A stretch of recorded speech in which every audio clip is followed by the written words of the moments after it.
Live from the campus of Penn State University, this is PSN News. It's Monday, October 31st. We have all you need to know about a Penn State student facing misdemeanor charges, as well as details on the upcoming visit of Governor Democratic nominee Josh Shapiro.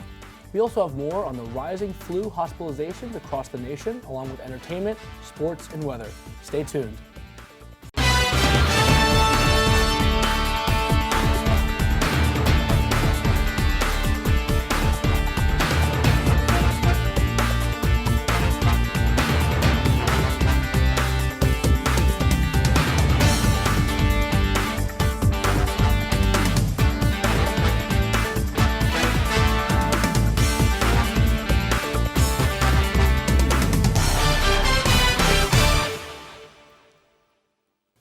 Thanks for joining us tonight. I'm Hannah Markovich. And I'm Max Kuelger. A Penn State student is facing misdemeanor charges after the events surrounding Uncensored Americas on-campus event meant to feature a founder of the Proud Boys. The police wrote that Bram Woolley was asked about 4 uniformed officers 10 times to move before he was arrested and removed from the area. Woolley was a part of the large crowd on the north side of the Thomas Building, protesting the student-organized event. This event was eventually canceled by the university an hour before it was scheduled to begin. Woolley is charged with failure to disperse upon official order, disorderly conduct, and defiant trespass. Woolley was the only person charged after the event, and his preliminary hearing is scheduled for November 23rd. Penn State University announced it will no longer pursue plans to construct a new center for racial justice on campus. Instead, the $3.5 million of funding will be reallocated to support an evaluation of diversity, equity, and inclusion initiatives at all 24 Penn State campuses. The Center for Racial Justice was the idea of former President Eric Barron in 2020, proposed amid public outcry and protest. The More Rivers to Cross 2021 report examined the way that black faculty members at Penn State have not been afforded the same equitable treatment as their counterparts. Compared to other schools in the Big Ten, there is a common sentiment that Penn State needs to improve their diversity, equity, and inclusion efforts. Such factors are becoming increasingly more important in the college selection process.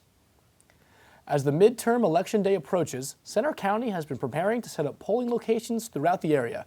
Field reporter Olivia Osneimer has more details. Take a look. Yes, you can email it to elections. With the midterm elections coming up, election centers all across the country are gearing up and getting poll locations and workers ready. Centre County held trainings this week at the Penn Stater, going through all the procedures for poll workers ahead of Election Day. Some Centre County residents have been volunteering to work the polls for over 30 years. I do it because I believe in the U.S. Constitution, and our right to vote ties into that, and that's what democracy is all about. Historically, midterm elections have a low voter turnout. Fair Vote reports midterm elections get 40% of registered voters to go to the polls, compared to 60% in presidential elections. I hope I see a lot of voters out. It's exciting to me to do this job when we get big turnouts. Ultimately, the more people who vote, the better representation we have for democracy. Some Americans distrust our election system following the 2020 election, which in return increased poll worker interest dramatically. Some poll workers chose to work Election Day to give them more confidence that a free and fair election will occur. I know there was a lot of fraud going on in the last election, and I don't think we have enough safeguards in Pennsylvania overall. However, Centre County officials ensure they are ready, especially after training hundreds of poll workers. The room behind me has now emptied up as poll workers have left their 2-hour training and are all set for Election Day, Tuesday, November 8th. The training was led by Beth Leckman, the Director of Elections and Voter Registration here in Centre County. She spoke with us today to talk about the process they use in Centre County and her confidence in the upcoming elections. Centre County is very prepared and does an excellent job on getting the votes out. Centre County consists of approximately 106,000 registered voters, 88 polling locations, and 8 drop boxes. If you are interested in a walkthrough of the vote counting process, Centre County will be holding a public test on November 3rd at 1 p.m. For more information, visit centercountyvotes.gov or vote.pa.gov. Reporting from State College, I'm Olivia Osneimer. The general election will be held Tuesday, November 8th, and polling locations will be open from 7 a.m. to 8 p.m. Following the campaign trail, Democratic nominee for Pennsylvania Governor Josh Shapiro will be visiting State College this week. Shapiro will bring his bus tour to Center County as part of his, quote, Get Out the Vote initiative. The event will be known as Rally in the Valley. It will take place outside of Old Main from 5:45 to 7:45 p.m. on Wednesday, November 2nd. Shapiro will be joined by Democratic Lieutenant Governor nominee, State Representative Austin Davis. The event is in collaboration with Penn State College Democrats. The rally is free to attend, but attendees are encouraged to register online beforehand. Shapiro has been Pennsylvania's Attorney General since 2017 and will face Republican nominee Doug Mastriano in the race for governor. With the support of a $140,000 grant, the Center County YMCA anti-hunger program will be able to double the amount of food they distribute. State Representative Scott Conklin presented the YMCA with the grant, which funded the purchase of a refrigeration truck. The truck will be able to provide fresh and frozen food to those in need across central Pennsylvania. Director Mel Curtis said this will bolster service efforts, as transporting refrigerated goods was a large problem in the past. Food insecurity is an often underreported problem, and more support for programs like these help Pennsylvanians put food on the table. As we head into the month of November, what temperatures and conditions can we expect to see this next week? Jeremy Laguerre with Campus Weather Service has more details in this week's weather report. Take a look.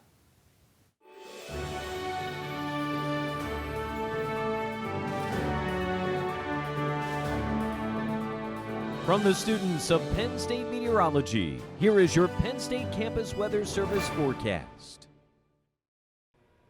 Hello everybody, I'm student meteorologist Jeremy Laguerre here with your forecast. Right now looking above Penn State campus, looking above Beaver Stadium right now. We're looking at mostly cloudy skies right now. It looks pretty gray out there, and we do have some scattered showers in our area currently.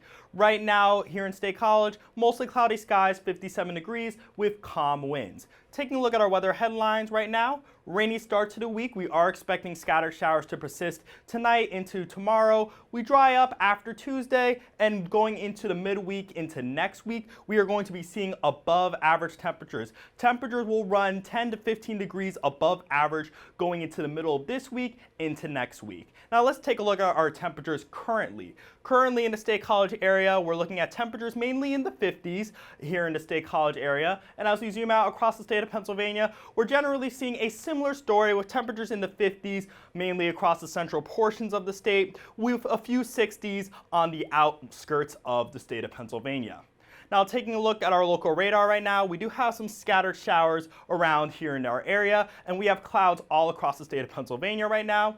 And taking a look at our future cast, these rain showers will stick around. As you can see, as we go into Halloween night tonight, there's going to be scattered rain showers across the state, places like Philadelphia, places just north of us, and we'll probably see some scattered showers here as well in State College going into tonight. Now going into tomorrow, we see slight drying as we go into the middle of the night, but scattered showers will be around for tomorrow. We may have a few isolated rain showers, a few sprinkles here and there, but overall we're much drier tomorrow. And as you can see, skies will begin to clear up by tomorrow afternoon. Now going into tomorrow night, into tomorrow morning, we're going to still see those clouds around, but as we go into Wednesday afternoon, skies will clear up across the state of Pennsylvania, and we're looking at a mostly clear Wednesday afternoon and Wednesday night. Now happy Halloween to everybody who is watching. As you can see, for our Halloween forecast, we're expecting mostly cloudy conditions, temperatures in the 50s, so we'll be relatively warm, but we do have those scattered showers out there, so if you are planning on trick-or-treating, you're probably going to want to bring a raincoat. Taking a look at our forecast for tomorrow, 64 degrees is the expected high, mostly cloudy conditions with a few scattered showers, isolated showers around the area. Now taking a look at our 7-day forecast, isolated showers for tomorrow. We dry up by Wednesday and sunshine will return. As you can see, we are well above average for this time of year. We're running 10 to 15 degrees above average. 67 degrees is the high for Wednesday. Going into Thursday, we're mostly sunny with temperatures still in the mid-60s. We're seeing similar conditions for Friday and Saturday with clouds and sun around, but overall, very warm, very nice conditions for this time of year. We are approaching almost 70 for Saturday, and then Sunday we're expecting to hit 70, and we may get into the low 70s going into Sunday into Monday with partly cloudy conditions. A few showers possible on Sunday, but overall it's going to be feeling like September out there going into the early part of November. I'm Jeremy Laguerre. I hope everybody has a great evening.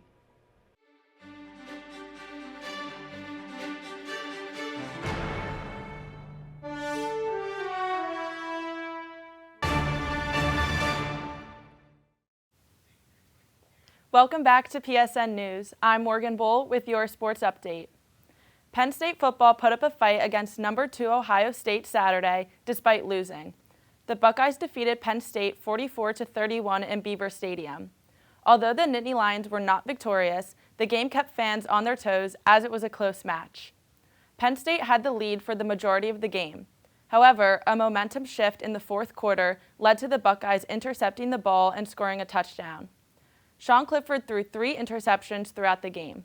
Ohio State scored 28 points in the final quarter and remains undefeated, whereas Penn State is now at a record of 6-2. Penn State men's soccer ended its regular season with a victory. The Nittany Lions won Sunday's match against Michigan despite having a slow start.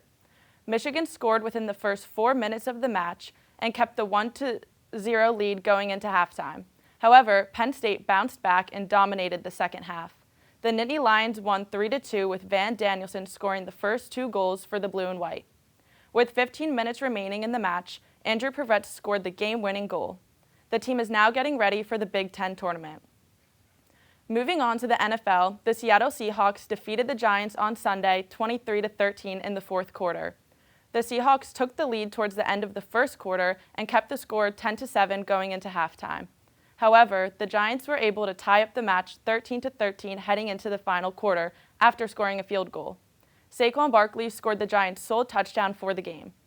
By the fourth quarter, the Seahawks dominated and scored 2 touchdowns, putting them in the lead. The Seahawks have now won 5 games and the Giants have won 6. That's all for your sports update. After the break, Camila Vega has the latest updates from the entertainment world. Stay tuned. Welcome back to PSN News. I'm Camila Vega with your entertainment update. The Center County Film Festival has made its way back to State College. The week-long festival is a combination of movie screenings, special guests, and events. The annual festival will showcase over 50 films in different genres. Some categories include thrills, pride, documentaries, and dramas. They'll also showcase student films from our very own Penn Staters. In-person screenings will be held throughout the week in both the State Theater downtown in downtown State College and the Roland Theater in Phillipsburg, Pennsylvania. Screenings will come to an end with Q&As and viewers will get a behind-the-scenes insights to the showcase films. If you want to find out more information, check out their Instagram at CenterFilm. Kevin Hart put smiles on Penn State students last week after his show at the Bryce Jordan Center. The performance was part of his Reality Check 2022 tour. The last time the star visited the BJC was in 2018 for his Irresponsible tour. Despite parking spaces being at full capacity, tons of people made their way to the event Thursday evening. If you were wondering why you didn't catch a glimpse of the show, on social media it was probably because of the show's no phone policy. Attendees had to leave their phones in designated pouches and they could only use them in designated areas. So if you missed it, you'll have to wait for the next one. It was a big week for Bachelor Nation fans. Bachelor in Paradise couple Serena Pitt and Joe Amabile tied the knot in a surprise wedding in New York. The couple held a small ceremony in a courthouse, but they have plans of a larger wedding celebration next year. They aren't the only Bachelor Nation couple with good news, though. Dean Ungler and Kaylin Miller-Keys confirmed their engagement last week. The two met in Bachelor in Paradise in 2019 and had been dating since. But it doesn't end here. Bachelor in Paradise is currently streaming its 8th season, so there might be some more happy endings at the end of November. That's all for your entertainment update. After the break, interview anchor Carly Knowlton will be speaking to Jenna Mond, an employee at Penn State's Berkey Creamery. Stay tuned. Hello and welcome back to PSN News. I'm Carly Knowlton. Here with me tonight is an employee at the Penn State Berkey Creamery, Jenna Mond. Thank you so much for coming in tonight, Jenna. Yeah, happy to be here. Thanks for having me. So I want the inside scoop. What is it like working at the Berkey Creamery? It can be really hectic. We're always having new flavors come in, and especially with this past football game, it's been crazy, lines out the door, but I really like it. I was walking home from the game and I saw the line was like towards East Halls. Like, does that get overwhelming for you? I'm a hospitality major, and so I'm actually looking to work in food and beverage, so a line that long, actually. I kind of like the adrenaline rush. It keeps me going, and you don't really look at the time, so the time goes really fast. Oh, well, at least it's not boring and you're just standing there like waiting for the next person. When did you start working here? It's actually been 1 year ago today was my first shift, which I didn't even realize, but it's crazy. It's been a whole year at the creamery, yeah. Wow. And did you work over the summer as well? Because I know you were here in the summer as well. I worked a couple shifts. With some university policy, I had a certain amount of hours I could work, but I worked a few times, got to see the summer flavors, so it was pretty cool. What are some summer flavors that you have? We had Arboretum Breeze, we had the Arts Fest, so we had Festival Fudge, and Rustig's Roseberry as well, so all kind of fruity flavors for the summer. Festival Fudge sounds good. I've never had it, but No? I didn't work during Arts Fest, but I heard it was good. All right. So you're a student here at Penn State, you're a sophomore. How many hours do you typically work a week? So the standard for creamery workers is 1 weekday and 1 weekend, so it ends up being around anywhere from 6 to 8 hours depending on what time of the day you're working. Okay. So, and then if you want to do a third shift, it could be up to 12 hours. Wow. So what are the most popular flavors, would you say, and what are the least favorite flavors? The most popular is definitely going to be the Death by Chocolate, and also we sell grilled stickies, so definitely the grilled stickies ice cream. My favorite is actually, we just put it out yesterday, it's the pumpkin pie. It won't be out that long, so definitely check it out. I would recommend it. The least popular, it's definitely some controversy among some creamery employees. I would say the Whiteout, which we just put out for the Whiteout game. It's butter popcorn ice cream with white chocolate.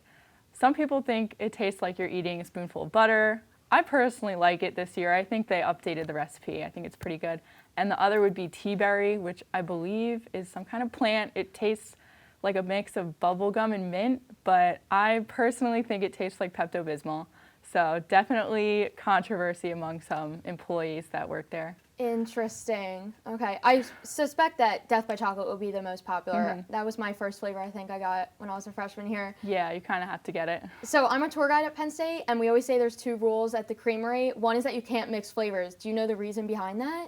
So the reason that the general public is familiar with is because it's supposed to be so good that you only want one flavor. But I think the actual reason is for food safety concerns with cross-contamination. Even though we do have a whole special allergy procedure, it's still, we want to keep the flavors all isolated. And also, if we're behind the counter and you want 2 flavors, you could have flavors from different bins, so we'd be bumping into each other and it would kind of mess up our process. Oh, I never thought about that. You're right, because you have to, you pay and then you go to the specific, stand. Yeah, so that makes sense. And then we call out the flavor depending on who's at that bin. We'll call it out to that person. So we'd kind of just be bumping into each other. That makes a lot more sense. Okay, that makes sense. So when you're working, can you get some free ice cream, or strictly you're just with the customers? If there's no customers, we can sample, but because of the food concerns, we have to go in the back. But we always sample. We're trying the new things that get put out.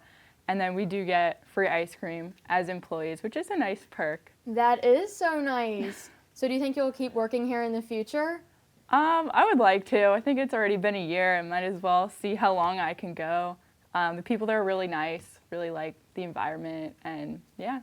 All right. So what would you say your favorite flavor was? I like the pumpkin pie, which is out right now. Pumpkin pie, what does that taste like? Just pumpkin? Yeah, it has it's pumpkin ice cream with pumpkin pie pieces in it. Okay. And I just think it's really good. It's something different, and definitely the creamery is really good at flavors that you can't find anywhere else, so I think it's one of those. Okay. Yeah, it's cool how they always have different flavors coming in and out. Do you know, do they make new flavors often, or not really? So they actually just made a new flavor this past month. It was called For the Glory Peanut Fudge Cluster. It was peanut butter ice cream with almonds and chocolate swirl. And then they also renamed the coffee mocha fudge. They called it Jet Set Java. I don't know how often they make new flavors besides that, but we do have every month we have a feature flavor. So it's usually a flavor that's in limited supply. So like the summer flavors. And then August, we had August pie. September, we had cinnamon caramel apple. And then this past month was Monster Mash. Oh, Monster Mash I love. That's cool that you have different flavors all the time, because then it keeps your customers and the students coming back. Yeah. And it's like, oh, I've tried every flavor. No, you haven't, you know? Yeah. So what are your hours like? So I work Sunday mornings and Tuesday close. So everyone has to work a weekend, so we all get exposure to those football game days, and then also in the spring with hockey weekends as well. But it's I like working there because it kind of forces you to have a good balance between your academics and your work life. And then also at the creamery, you can have fun while you work, so. That's so true. That's a good point. When I came to Penn State, I knew I wanted to get a job somewhere, but I really wanted to work at the creamery because I love ice cream. And I was like, oh, I can't work Sundays, so. But yeah, that's good that you enjoy your job and everything and keep it nice and fresh. We'll see. Yeah. Thank you so much for coming in today. I really appreciate your time. And I learned a lot about the creamery that I didn't know, so I appreciate it. Next up, Hannah and Max will bring us the latest news from across the nation. We'll be right back. The Center for Disease Control and Prevention is reporting that flu-related hospitalizations have risen dramatically nationwide in recent weeks. The team lead of the Domestic Influenza Surveillance Team at the CDC, Lynette Brammer, says, quote, "We haven't seen this level of activity this early before," end quote. Typical flu seasons don't usually pick up until December. These numbers are rising across all age groups, especially children. The Department of Health and Human Services reports that 76% of pediatric hospital beds nationwide are full. The CDC has been monitoring patients for symptoms such as a fever of at least 100 degrees Fahrenheit, a cough, and/or a sore throat. Doctors also warn that other infections can follow severe cases of the flu, such as pneumonia. The CDC recommends everyone 6 months and older get an annual flu shot. 8 people were found dead in a burning Tulsa area house this past week. Witnesses told police that the family who had lived in the house had 2 adults and 6 children. The town of Broken Arrow is Tulsa's largest suburb and historically has been a safe place. The deaths are being investigated as homicides, but police spokesman Ethan Hutchins said there is, quote, "a lot of moving parts to the situation," end quote. No other information is being released at the moment as the story continues to develop. The gunman who killed 2 people and wounded several others in the St. Louis, Missouri shooting was flagged by an FBI background check. Police reported gunman Orlando Harris was able to purchase the AR-15 style rifle he used in the attack from a private seller back in 2020. When Harris first tried to purchase a gun from a licensed dealer, the initial background check blocked the sale. Authorities say Harris's family noticed his mental health deteriorating. When his mother found the rifle in their home, the family immediately contacted police. Missouri currently does not have a red flag law which allows police to confiscate a person's gun if they are at risk of causing harm to themselves or others. St. Louis police arranged for the rifle to be given to a third party known to the family, but somehow Harris had the rifle back the morning of the shooting. Within minutes, officers arrived to the scene and engaged with the shooter in a gunfight. Harris was pronounced dead at a local hospital. An unprecedented hand count of mail-in ballots has been put on hold in a rural Nevada county after the state Supreme Court ruled the process as illegal. Objections raised by the Nevada American Civil Liberties Union led to an investigation of the volunteer-led tallying efforts. Claims include that an ACLU observer was escorted out of the counting room by a volunteer, which led to escalated concern over the ethicality of the vote counting. Following the claims made by the GOP after the last presidential election, concerns of voter fraud is becoming a more and more pressing matter in the nation. That concludes our show tonight at PSN News. Be sure to check us out on Twitter and Facebook at PSN News, on Instagram at Penn State Network News, and to subscribe to our YouTube channel at youtube.com/PSN News. Have a good night and a safe Halloween, Penn State.